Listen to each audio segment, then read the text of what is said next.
penggemar keris, khususnya para subscriber dan para viewer channel Sengko Lombok. Jadi di video kali ini saya persembahkan berbagai jenis macam keris, tapi ini tetap keris Lombok. Dan di sini saya akan mencoba memberikan sedikit pemahaman terkait dengan apa yang saya tahu juga tentang keris dan dari beberapa artikel yang ada di media elektronik, bahwa sebagian besar banyak yang tahu keris, melihat keris, memegang keris, tapi memahami dan memaknai filosofi keris itu mereka belum paham. Dan di masing-masing daerah juga ada sedikit penjelasan yang sedikit berbeda, tapi pada dasarnya sama. Saya mengambil literatur dari pemahaman filosofi keris menurut Jawa. Karena kenapa saya ngambil Jawa? Karena pakem keris yang paling pertama dan paling tua itu berada di Jawa. Jadi keris-keris yang selanjutnya ini adalah yang berbeda, itu gagang dan warangkanya. Sedangkan bilah pamor itu masih tetap menggunakan pakem. Sehingga keris itu mau berada di Jawa, di Bali, di Lombok, Sumatera, di Malaysia, Filipina sekalipun, tetap dia mempunyai pakem yang sama. Baiklah, jadi keris atau keris itu merupakan akronim atau gabungan dari kata kekaran atau pertahanan tampang yang gagah juga, kekaran, dan aris yang artinya pengasih dan penyayang. Jadi keris itu melambangkan kepribadian orang yang disegani sekaligus disayangi oleh orang lain. Kata kekaran dan aris dalam akronim keris ini mengingatkan kita kepada puncak ilmu hikmah dan kanuragan, yaitu haibah atau rasa segan, semacam senggoro macan, dan mahabbah atau rasa sayang, semacam semar mesem dan jaran goyang, yang dapat menaklukkan orang lain tanpa rasa permusuhan. Para pemburu ilmu hikmah dan kanuragan ujung-ujungnya memilih mengamalkan ilmu haibah mahabbah, sebab mereka sadar di atas langit masih ada langit. Ketika satu amalan kanuragan telah dikuasai, maka biasanya ada laku kanuragan lain yang dianggap lebih tinggi daripada miliknya. Akibatnya, seseorang yang memiliki ilmu kanuragan lebih sering dipancing musuh dan dicari-cari kelemahannya. Sementara seorang yang menguasai ilmu haibah mahabbah bisa membuat orang lain bertekuk lutut tanpa menyulut rasa permusuhan. Dan inilah yang selalu dicari oleh orang-orang berperang tanpa ada pertempuran.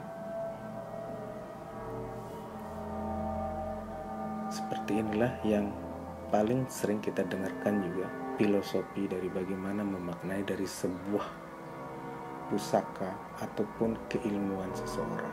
Saya teringat dengan Sun Tzu, bagaimana seorang Sun Tzu itu menciptakan tentang buku The Art of War, seni berperang, yang dipelajari di sekian banyak negara di dunia, dan termasuk juga sebagai salah satu strategi perang yang luar biasa. Oke, kembali ke keris. Jadi keris bagi masyarakat Jawa, karena saya ngambil filosofi di Jawa, walaupun di sini adalah keris Lombok, karena dia sama juga pada dasarnya. Dari segi pamor apapun segalanya, pakemnya sama, dan kita rata-rata menggunakan literatur Jawa sebagai pedoman untuk melihat dapur keris, tangguh keris, dan apa segala macam, karena kita ini kan satu rumpun. Di masyarakat Jawa itu mereka menganggap keris menjadi pusaran ilmu hikmah dan kanuragan yang melambangkan keperkasaan atau haibah, dan aris atau mahabbah. Mungkin karena itu para priai atau bangsawan Jawa menyebut keris dengan sebutan duwung, akronim dari kata duur, tinggi, dan suwung yang artinya kosong atau pusat dan puncak kedikjayaan. Jadi keris ini ada sebuah perlambang di sana. Nah, dari bentuknya keris menyerupai senjata, akan tetapi fungsinya menjadi barang pusaka. Disebut demikian sebab keris bukanlah senjata yang diangkat dan diacung-acungkan seperti halnya jenis senjata lainnya, seperti pedang, parang, tombak, dan lainnya. Sebagai benda pusaka, nilai keris tidak ditentukan semata-mata berdasarkan ketajamannya.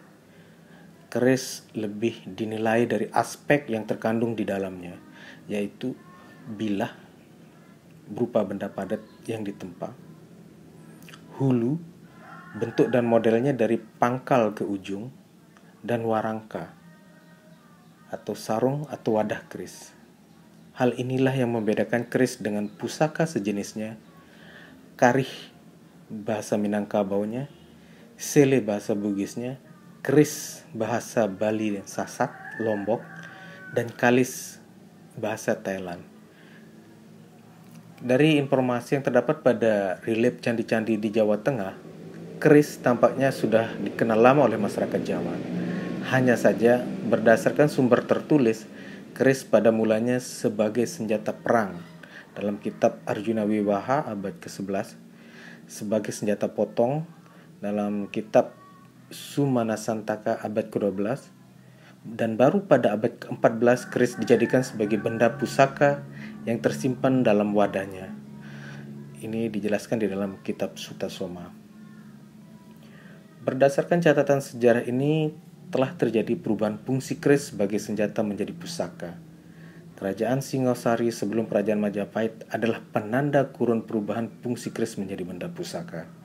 Tepatnya ditandai dengan keberadaan keris Empu Gandring yang digunakan oleh Ken Arok untuk merebut Ken Dedes dari Aku Tunggul Ametung.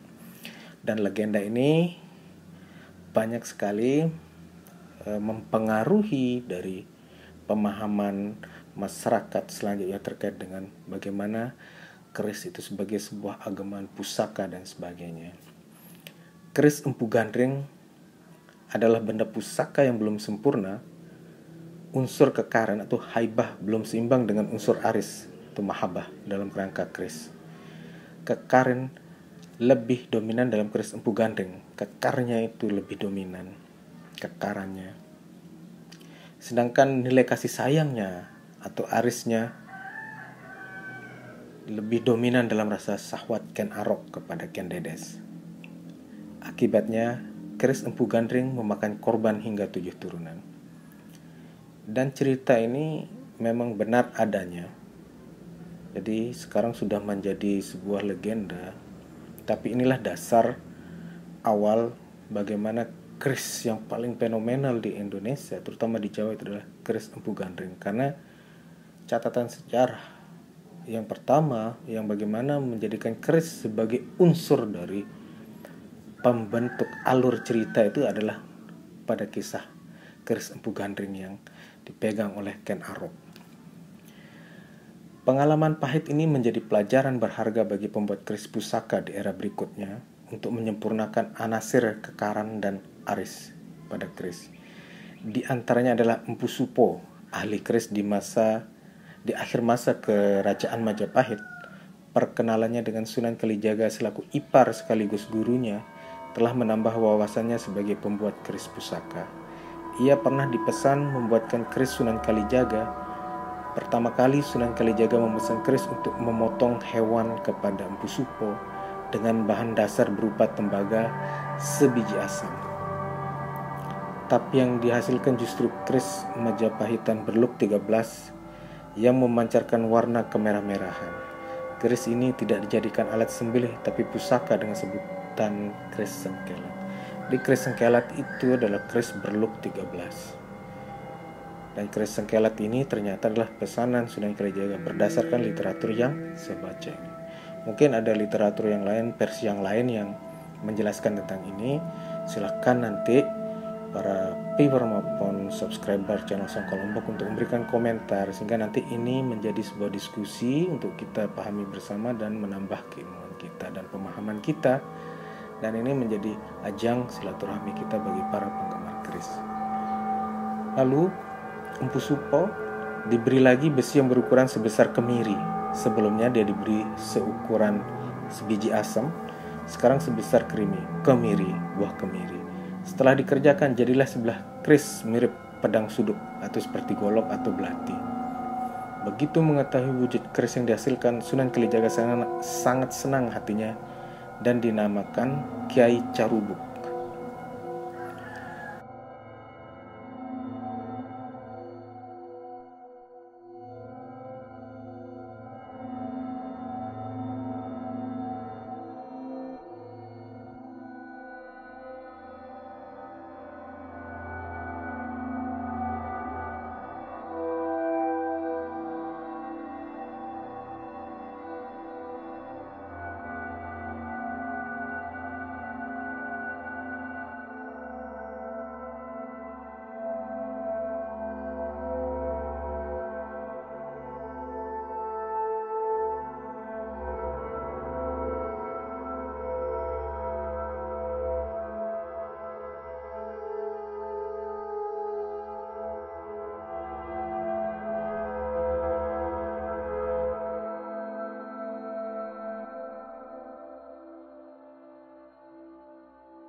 Kedatangan para wali di tanah Jawa berkontribusi besar terhadap perubahan fungsi keris sebagai benda pusaka. Selain pengalaman Empu Supo dengan Sunan Kalijaga yang telah menghasilkan keris pusaka, ada juga kisah keris Kalamunyeng milik Sunan Giri.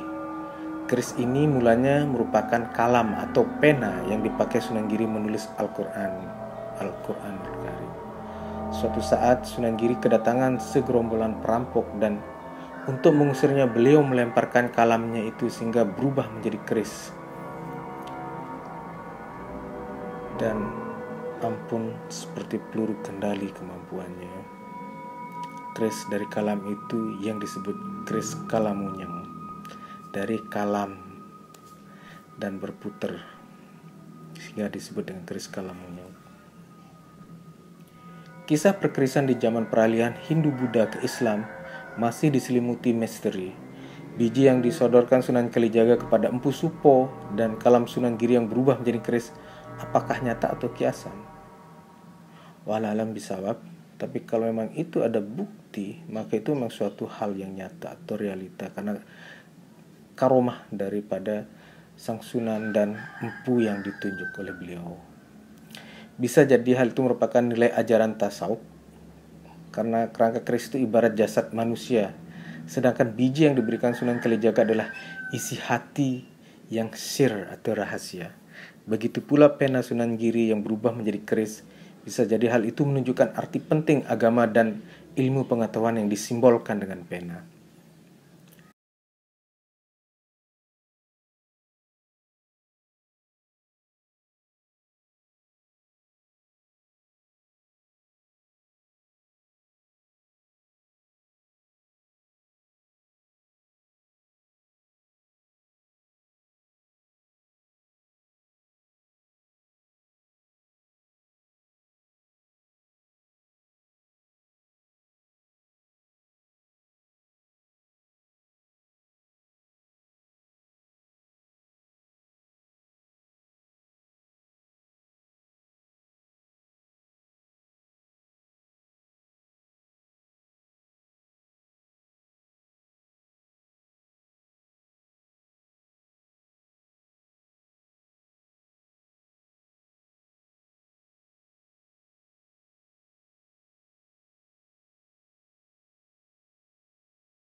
Semenjak kedatangan para wali, keris bukan lagi untuk diacung-acungkan.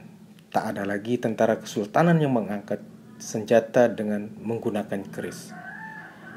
Dalam kecamuk perang, keris tetap terselip di belakang pinggang, sementara senjata berperang adalah pedang, tombak, bedil, dan meriam. Tentu saja, dalam sejarah ada juga yang masih menggunakan keris sebagai senjata, seperti Arya Penangsang dengan keris setan kobernya, tapi akibatnya ia mati dengan senjatanya sendiri. Keris pusaka ibarat bekal doa yang lebih ampuh dari senjata sekalipun.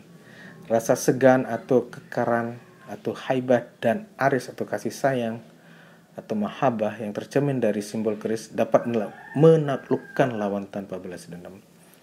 Pepatah Jawa menyebutkan Joyo diningrat lebur dining pangestuti, yang artinya kedikjayaan dan kejayaan dapat dikalahkan dengan doa. Amin amin ya rabbal alamin. Oleh sebab itu, jaga dan rawatlah keris sebagai benda pusaka dan warisan budaya, sebab ia melambangkan doa untuk haibah dan mahabbah, disegani dan dihormati, sekaligus dicintai. Wallahu a'lam bishawab. Oke guys, jadi ini sedikit kesimpulan dari sekian banyak artikel literatur yang saya baca, dan saya coba gabung-gabungkan sehingga mendapatkan pemahaman filosofi keris itu sendiri dengan berbagai macam bentuk kegunaan dan juga motif gurat dan segala macam jenisnya. Jadi inilah yang saya ambil kesimpulan. Selanjutnya terserah kepada Anda yang untuk menambahkan atau memberikan kritikan, saran, dan sebagainya. Oke, assalamualaikum warahmatullahi wabarakatuh.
Notasari. Jangan lupa tonton terus channel Seko Lombok. Dan di Lombok itu tempat pariwisatanya bagus-bagus. Pokoknya jangan lupa kunjungi terus daerah wisata di Lombok. Keren banget Lombok. Love you.